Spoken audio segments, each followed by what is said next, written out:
ज्येष्ठ गायक सलील कुलकर्णी सध्या आपल्यासोबत आहेत। सलीलजी, खरं तर काल ज्यावेळेस आशाताई रुग्णालयात दाखल झाल्याची बातमी आली, आपल्या प्रत्येकाला वाटत होतं की त्या बऱ्या व्हाव्यात आणि पुन्हा एकदा रुग्णालयातून बाहेर याव्यात, पण दुर्दैवानं आपल्याला ही बातमी पचवावी लागतेय। तुमच्या आत्ता भावना? खरंच आता बधीर झालंय डोकं, कारण म्हणजे भारतामधलं संगीत हे ज्यांच्या भोवती गेली 7 दशकं त्यांच्या भोवतीच आणि त्यांच्यामुळेच खरं तर असं घडलं। अशा दोन व्यक्ती म्हणजे लतादीदी आणि आशाताई, तर दोघी आपल्यामध्ये नाहीत। आशाताईंचं असणं हे मला असं वाटतं की आपल्यासाठी आकाशातलं चांदण असल्यासारखं होतं, आणि आता ते आकाशात चांदणच नाहीये, तेव्हा आकाश कसं दिसतं तसं एक काहीतरी हा आत्ताचा धक्का आहे।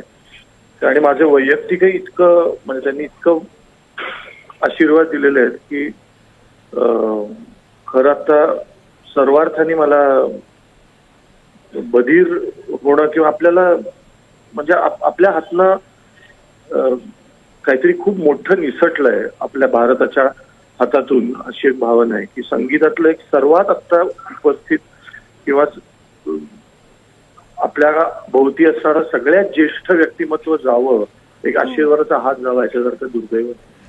सलीलजी, आशाताई खरं तर प्रचंड उत्साही व्यक्तिमत्व, आणि ज्यावेळेस त्यांच्या समोर एक नवीन टॅलेंट समोर यायचं त्याचं त्या उत्साहानं स्वागत करायचं, आणि तुम्ही सुद्धा ज्या पद्धतीने सांगितलं की त्या कायम तुम्हाला आशीर्वाद देत होत्या, त्यांच्या सोबतच्या काही आठवणी?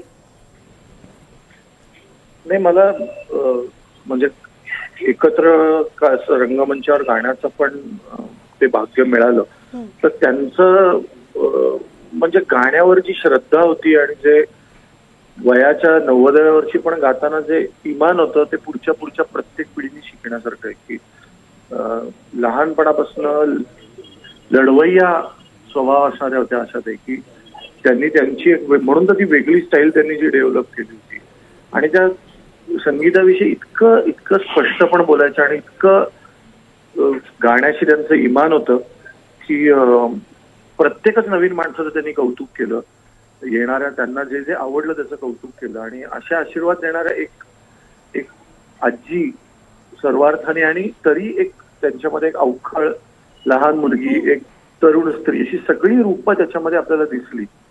ती सगळी रूपं एकदम नाहीशी झाल्यासारखं वाटतंय। सलीलजी, धन्यवाद या प्रतिक्रियेसाठी। तर मराठी संगीतकार सलील कुलकर्णी आपल्यासोबत होते।